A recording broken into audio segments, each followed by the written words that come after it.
Hello అండి, welcome to my channel Madhu మహా blogs.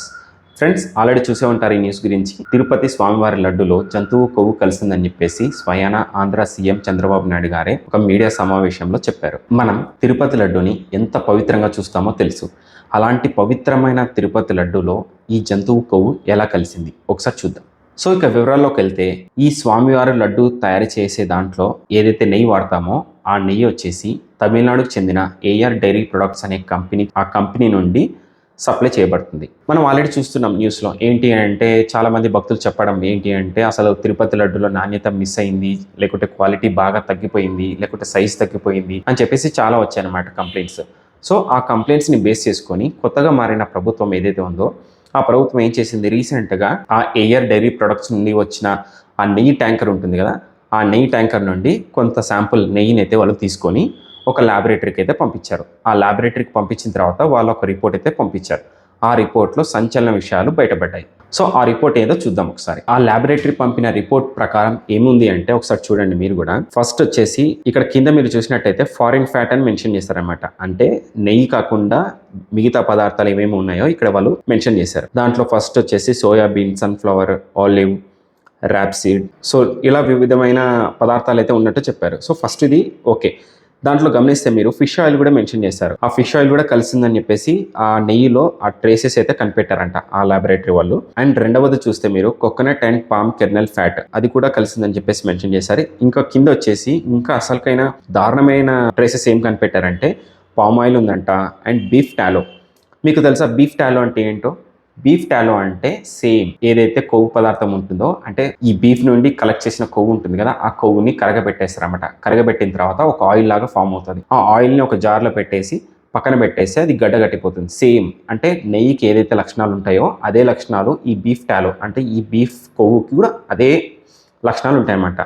So ఇది నెయ్యిలో కలపడం అనేది చాలా ఈజీ అండ్ కనిపెట్టలేరు కూడా అనమాట. ఇది నిజంగా ప్యూర్ నెయ్యా లేకుంటే ఏదైనా కల్తీ ఉందా అని చెప్పేసి అంత ఈజీగా కనిపెట్టలేరు. మీరు కింద చూడండి, 4th వన్ వచ్చేసి లార్డ్, LARD, అంటే ఇది కూడా వచ్చేసి యానిమల్ ఫ్యాట్ అనమాట. ఇది మనం పర్టికులర్గా చెప్పలేం, అంటే ఏ జంతువుకు సంబంధించిన కొవ్వు పదార్థంతో తయారు చేసిన లార్డ్ అని. అంటే లార్డ్ అంటే ఏం లేదండి, కొవ్వుని కరగబెట్టేసి అది గడ్డలాగా ఫామ్ అవుతుంది అనమాట. చూడ్డానికి ఎట్లా ఉంటుందంటే సేమ్ నెయ్యి గడ్డగడితే ఎలా ఉంటుందో అలానే ఉంటుంది అనమాట ఈ లార్డ్ కూడా. సో ఈ బీఫ్ టాలో ఈ లార్డ్ అనేది ఈ దాంట్లో కలపడం అనేది చాలా అంటే చాలా దారుణమైన విషయం.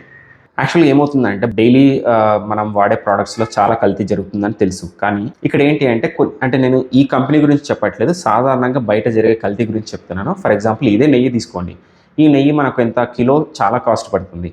సో అప్పుడు ఏం చేస్తారంటే కొందరు ఎక్కువ లాభాలు వెచ్చించడానికి కావచ్చు, లేకుంటే ఎక్కువ ప్రాఫిట్స్ కోసం కావచ్చు, వాళ్ళు ఏం చేస్తారంటే కొంచెం అడల్టరేషన్, అంటే కల్తీ ప్రొడక్ట్స్ని వాడతారు. అంటే సేమ్ ఇంచుమించు సేమ్ ఒకటేలాగా ఉండేటట్టు చూసుకుని ఆ పదార్థాలను అయితే కలుపుతారు. మనకు నెయ్యితో పోటీపడి, అంటే నెయ్యితో సాధారణంగా సేమ్ టైప్ ఆఫ్ ప్రాపర్టీస్, అంటే సేమ్ టైప్ ఆఫ్ లక్షణాలు కలిగి ఉన్న పదార్థాలు ఏంటి అంటే ఈ బీఫ్ టాలో, లార్డ్. సో ఇవి కలిపినా కూడా మనకు అంత ఈజీగా కనిపెట్టలేము. అలా లాభాల కోసం వాళ్ళు అమ్ముతుంటారు అన్నమాట. సో అలాంటి స్కామే ఇక్కడ జరిగినట్టుగా మనకు క్లియర్గా అర్థమవుతుంది. ఇంకొక వైపు ఏంటి అంటే, ఈ న్యూస్ ప్రకటన అంటే చంద్రబాబు నాయుడు గారు ఎప్పుడైతే ఆ మీడియా సమావేశంలో చెప్పారో, ఆ తమిళనాడు చెందిన కంపెనీ ఒక ప్రెస్ మీట్లో ఏం మెన్షన్ చేసింది అంటే, మేము ప్యూరెస్ట్ ఫామ్ నెయ్యినే మేము టీటీడీకి సప్లై చేశాము.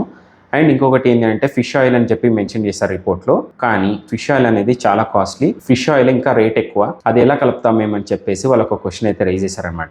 అండ్ ఇంకా చాలామంది ఏమనుకున్నారంటే, డైరెక్ట్గా లడ్డు తయారు చేసేటప్పుడు ఈ యానిమల్ ఫ్యాట్ని మిక్స్ చేశారని అనుకున్నారు. కానీ అది కాదు, అది వాస్తవం కాదు. అది ఎలా మిక్స్ అయింది అంటే నెయ్యి ద్వారా మిక్స్ అయింది. సో ఈ నెయ్యిలో ఈ పదార్థాలు, ఈ జంతువు కొవ్వు ఇవన్నీ ఉన్నట్టుగా గుర్తించారు. ఆ నెయ్యిని మనం తిరుపతి లడ్డులో వాడడం జరిగిందనమాట. ఇది ఎంతవరకు ఎవరు ఒప్పుకునే విషయం అయితే కాదు. అండ్ గవర్నమెంట్ కూడా చాలా సీరియస్గా తీసుకుంది దీన్ని. సో అలా న్యూస్ ఎప్పుడైతే బయటకు వచ్చిందో, యానిమల్ ఫ్యాట్ కలిసింది ఆ నెయ్యిలో, వెంటనే గవర్నమెంట్ వచ్చేసి తమిళనాడు సంబంధించిన కంపెనీ నుండి నెయ్యి తీసుకోవడం అనేది స్టాప్ చేసింది.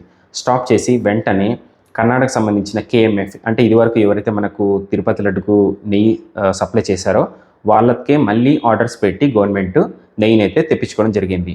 సో ఇప్పటి నుండి మన తిరుపతి లడ్డు మళ్ళీ ప్రీవియస్ క్వాలిటీ, ప్రీవియస్గా ఏదైతే ఇంగ్రీడియంట్స్ వాడారో, అంటే ప్యూర్ ఇంగ్రీడియంట్స్, అదే ఇంగ్రీడియంట్స్తో మళ్ళీ లడ్డు తయారీ అనేది స్టార్ట్ అయింది. సో ఇది ఫ్రెండ్స్, ఇలా తిరుపతి లడ్డులో ఈ యానిమల్ ఫ్యాట్ అనేది కలిసినట్టుగా మనకు వివరాలు అయితే తెలుస్తుంది. నా వీడియో మీకు నచ్చినట్లయితే please like, share and subscribe. Thank you.